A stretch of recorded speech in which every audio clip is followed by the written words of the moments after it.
Hey everyone, it's Amy Sherman from MLive and Michigan's Best, and that fun little music means that it's my favorite time of the week. It's time for Beer of the Week, and I couldn't be more thrilled for this beer that we've chosen. It's one of my go-to summer drinks, and I'm excited to talk more about it with Mr. Wes O'Leary from Oddside Ales in Grand Haven. He's the head of sales for Oddside. Wes, welcome. Hello. Thank you for having me, Amy. I'm so glad that you could join me. We've got lots of readers who are tuning in right now on Facebook to listen to us. Someone asked, is the coronavirus ever going to end? Wes, is it ever going to end?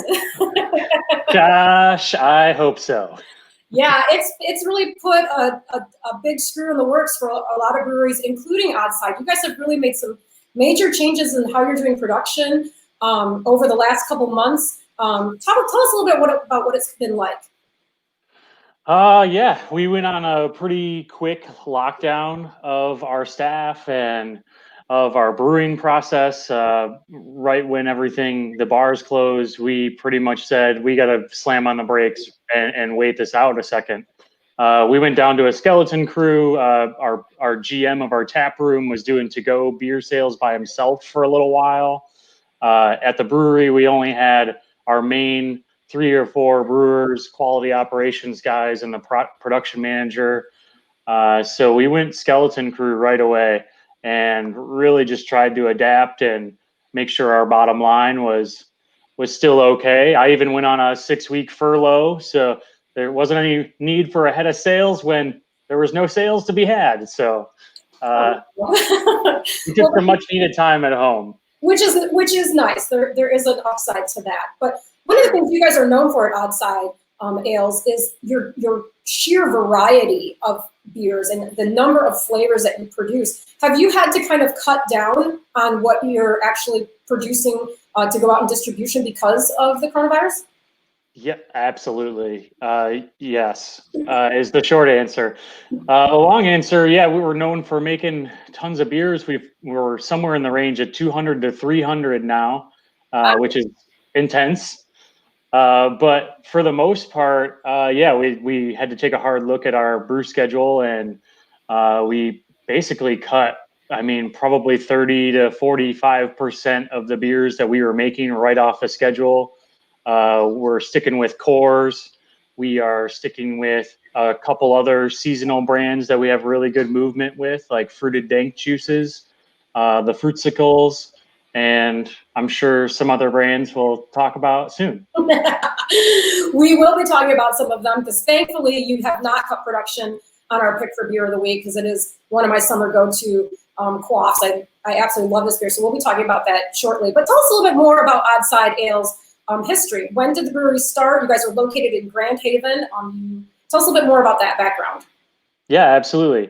Our 2 owners graduated from Michigan State University. Go Green.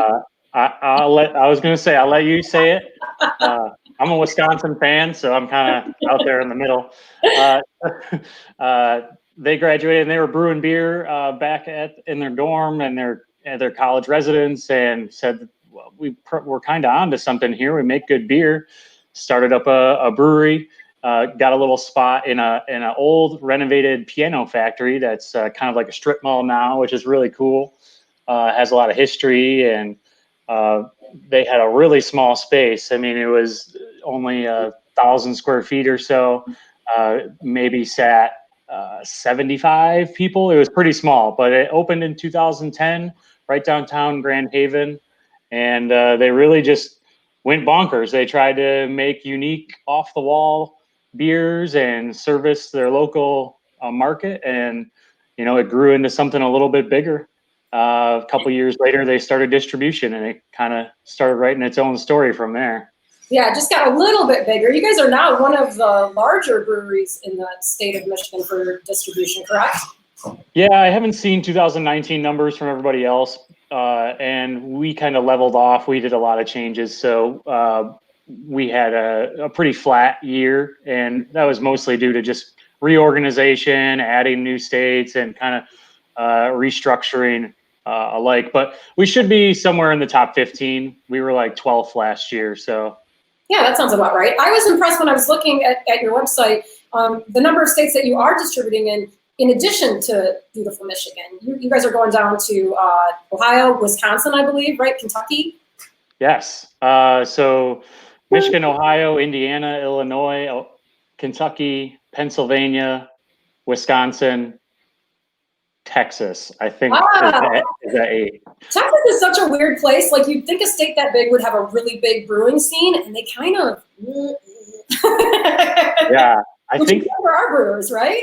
Right. Yeah, I think just this year they even just allowed breweries to sell to-go beer. So it was we kind of got lucky down in Texas. We had a distributor friend of a friend that's the owner, and it just really worked out. They've been absolutely crushing it down there for us. It's awesome. That's great. Well, we're getting some people who are joining us right now. Tony Strickland, we'd like to say good afternoon to you. Krister Majors, who says go blue. We can also go with that. If yes, we're free for all in here in Michigan, right? Gonzo, welcome. You want to know how many beers are we going to sample today? West, I have the entire lineup behind us, but we're not going to try them all, are we? I mean, I'm down if you're down.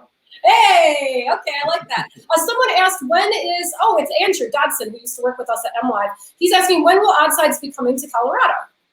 Man, that's a great question. And honestly, we go out there every year for GABF, the Great American Beer Festival. And it's like killing us not to be able to go into someplace and drink some Oddsides. So hopefully sooner than later, but no official plans as of this moment. All right, well, keep your fingers crossed, Andrew. Maybe they'll be coming soon. Maybe you could be their new rep. Who knows, right?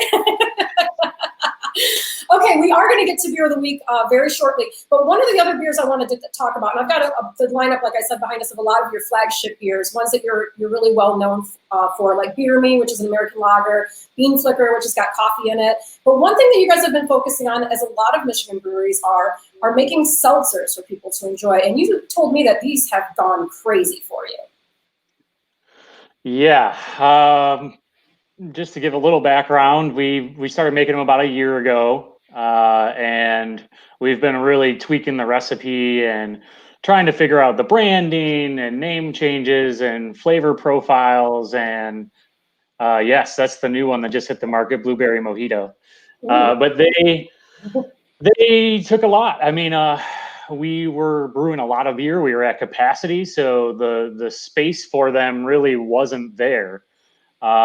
Just this last week, we bought 3 60-barrel fermenters. So we're pretty excited to give our brew system a little break as far as the seltzers. The brewers were wondering if we're ever going to brew beer consistently again. But yeah, basically they went nuts. We sold 5,000 cases almost in less than 2 months in the middle of a pandemic. We had no marketing plan. It was a complete soft launch. And it was completely social media driven. So the flavors really speak for themselves, and we just caught lightning in a can. We got really lucky. We have really great brewers and such that watch the quality of the product. But it's a fun one. We didn't think we would be all drinking seltzers, and here we are, brewers and beer reps at the brewery buying our own cases. Yeah, I'm surprised by that. And for those who don't know, walk me through how a seltzer is made, because people love them because they're low calorie, no sugar usually. Brewers love them because they're incredibly affordable to make, and your profit margin is fantastic. But what makes a really great seltzer, and how do you get there? So I'll preface this with saying that I am a dumb sales rep. I am not a brewer. I am not a Cicerone, but I pick up things. I ask a lot of questions. So I'll give it to you in the layman terms. Yes. So essentially, the most basic way to explain a seltzer is that it's water with champagne yeast or wine yeast of some sort, and dextrose or sugar. And it's all fermented out, goes into a tank. You flip it in about 7 days, so about half the life of a beer in a fermenter, or maybe 3. It's a third the life if it's a lager. So ales, it's half the brewing process. And then you're adding flavors. Some people are using natural fruit. You can usually see those with color in the liquid, whereas you can see here, we do not have color. So we are using extract. That does help keep down the sugar, carb, calorie counts. So ours specifically are one of the few on the market that can say it's 0 carbs, 0 sugar. It's 5% ABV, 110 calories. So the calorie count is a little bit higher, but the sugar and carbs are low, and the flavors are really bold. And we're trying to keep them interesting. We don't want to be boring. We don't want to stick to just single fruits. We want pink lemonade. Cherry. I'm so tired of seeing black cherry seltzer. Yeah, we kind of want to stand out. We want flavors that maybe you remember as a kid. Pink lemonade, fruit punch, pog. There's so many flavors that we can have fun with. I mean, maybe not as a kid, but mojito, pina colada. Yeah, maybe not as a kid, Wes. Yeah, not those ones. Well, these are great. They taste good. I like the flavor of them. I'm trying the lemonade one, and it's got a nice lemony flavor without being overwhelming. Super drinkable. It'd be great on a hot day, like for sure. And if you can watch your waistline while you're doing it, then hello, you're winning, right? Absolutely. I figured I better join you. Okay, and then we've got the blueberry mojito as well, which I think I'll try that one too. Why not? Ooh, that one shot me right in the face. There we go. There's that one. Oh, I can smell this one. As soon as I opened it, Wes, I can smell the blueberry. Awesome. Woo. Yeah, this is our owner's favorite cocktail, apparently. So we did a mojito, and he's like, you know, I need something a little more with substance to cover up the mint, because he's not a big mint guy. So he loves the blueberry mojito flavor. It's kind of the best of both worlds. I like that. It's kind of reminiscent of the cocktail without being overwhelming.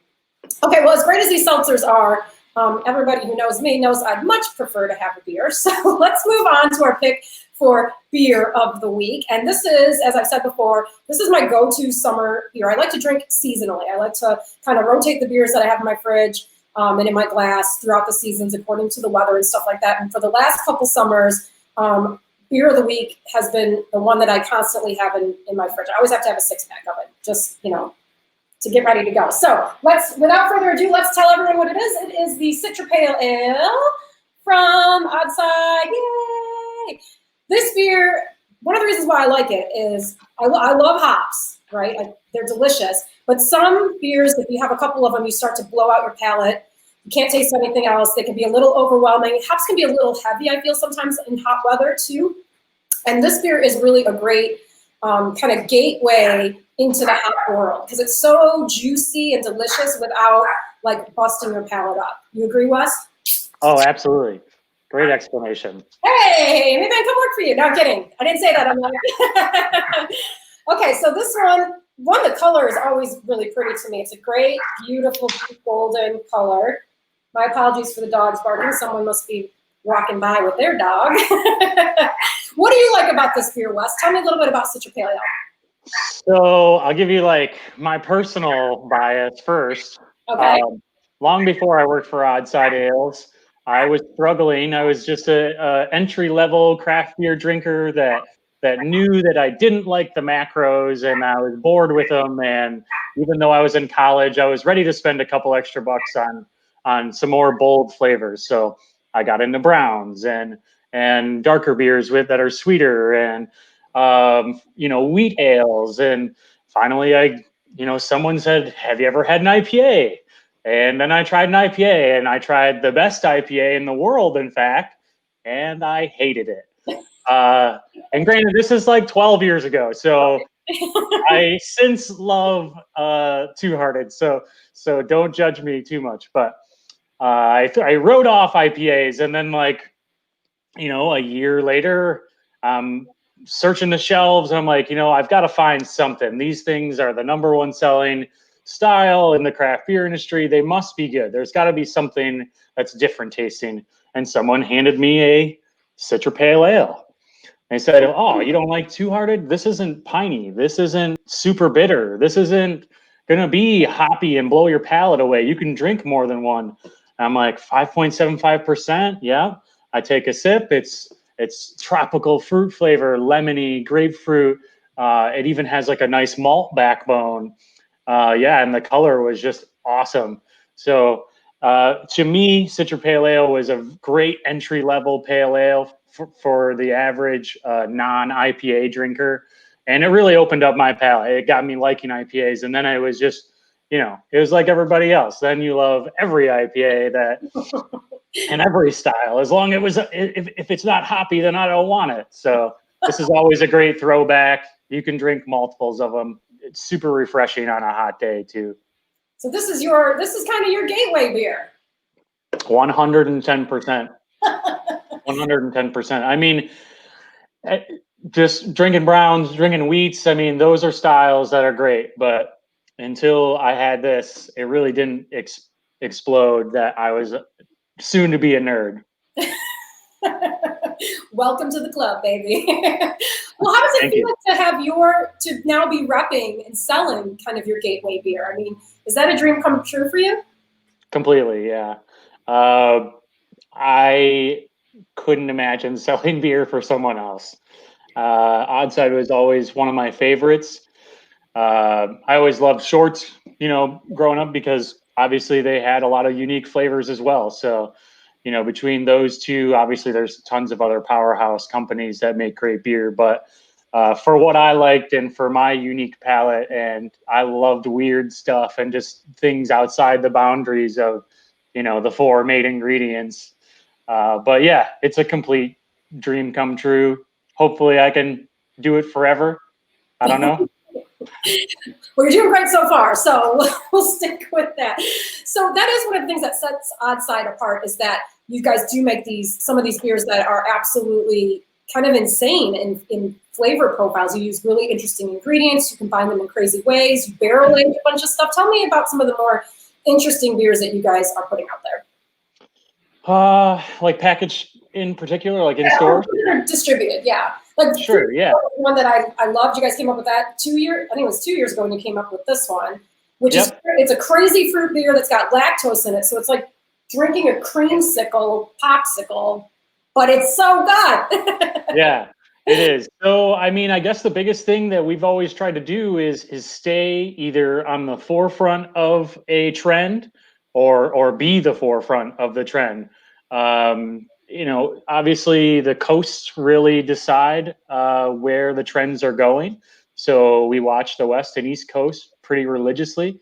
Like the New England IPAs, for example, we were on the cusp of that with another great brewery, which I think I saw someone in the comments I recognized from Old Nation, but we were both on the cusp of it for Michigan. No one was really doing them then.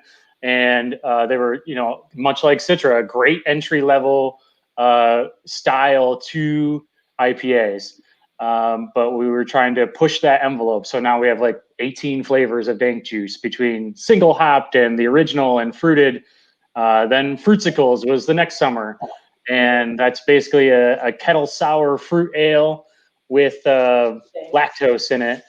And that was kind of ahead of its time there was obviously people doing fruit ales, but then mixing it with a kettle sour and creating like a really sessionable but highly fruited ale.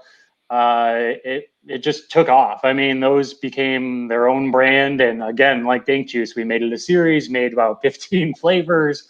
We made them through the fall and winter with doubles that were double the amount of fruit, 2,000 pounds a batch. I mean, it just got crazy with those. So we love doing variants.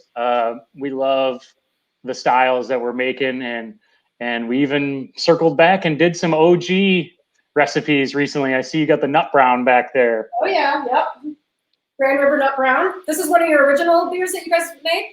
Yes, that was made in 2010. Just for anybody looking for it, it is in a mixed 4-pack. So it's 4 different original recipes that we made in 2010, and it's 1 can of each in the 4-pack. So you'd get the nut brown, which does not have nuts, just so you know, just the name of it. You'd get realignment, a raspberry wheat. You'd get fuzzy IPA, which is a malt forward IPA, and then. Oh, I stumped myself. Herbie hop pepper. Shoot. I always mess up his It's name. a surprise beer, another surprise beer in the throwback 4-pack. And we should give a shout out right now to our friends at Craft Beer Cellar in Grand Rapids. Those guys hooked me up with all these beers since I couldn't get out to Grand Haven to see you in person. And they have a great selection there and lots of Oddside beers, right? Absolutely, yeah. And the best thing about Craft Beer Cellar is that you can buy singles of pretty much everything in the store. I love that. So you can make your own 4-pack if you want, your own 6-pack, or however you want to try it. You can do your very own beer of the week beer tasting if you wanted to. Absolutely. What can people look forward to coming out of Oddside in the next few months? I know that you have recently reopened your tap room in Grand Haven for drink-in. I don't want to say dine-in, but drink-in for customers, right? Yes. Yeah, we just recently opened up the tap room. We had a huge expansion done on the patio and such, thanks to the city of Grand Haven.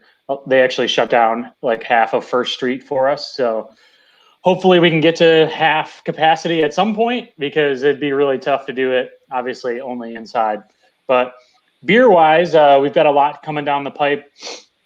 We're just trying to focus, like we said earlier, we've scaled back the brew schedule a bit. So we're just focusing on one new beer a month to the market, to stores, that is. And then we're really amping up. We've got about 700 bourbon and rye whiskey and tequila and rum barrels that we've got to empty for barrel season, which is like the opposite of seltzer, but also makes me just as pleased and excited. But yeah, I can taste the Mayan Mocha Stout that comes in the rum barrel. But that's what I always go right for at Winter Beer Fest. I'm like, I'm just going to stand right here and drink this. Yeah. Winter Beer Fest is always a fun one. This last one, we actually brought only barrel aged beer and one seltzer. So, at your tent for a lot of the time. I believe we exchanged words. But yeah, going forward, like August, one new beer that you can be looking for is Oddtoberfest. So pretty straightforward Marzen, very delicious, and we've been doing it for many years now. It's usually just draft only. This will be the first time we've ever put it in package, but sounds like we got a pretty nice pre-order from Michigan, so you should be able to find it pretty easily on the store shelves come second or third week of August. That's awesome. Will that you said second or third week of August? Yep. Okay, that's what I was just gonna ask when it came out. That sounds fantastic. I can't wait to try that one. I don't think I've had that one from you guys, so that sounds great. Well, Wes, I have to say thank you so much for joining us and for helping us pick our beer of the week, the Citra Pale Ale from Oddside in Grand Haven. Wes, if people want to get more information about your brews or maybe plan a visit to come see you, where do they go? They can go to www.oddsideales.com. We also have an app where you can look for our beer on store shelves. You can search by area code or state, city. You can also search for bars, restaurants that serve us as well. Perfect. I love it. Well, Wes, thank you again. And thank you to Oddside Ales for picking Beer of the Week with us. If you want to get more information, you want to head to MLive.com. Cheers. Thank you.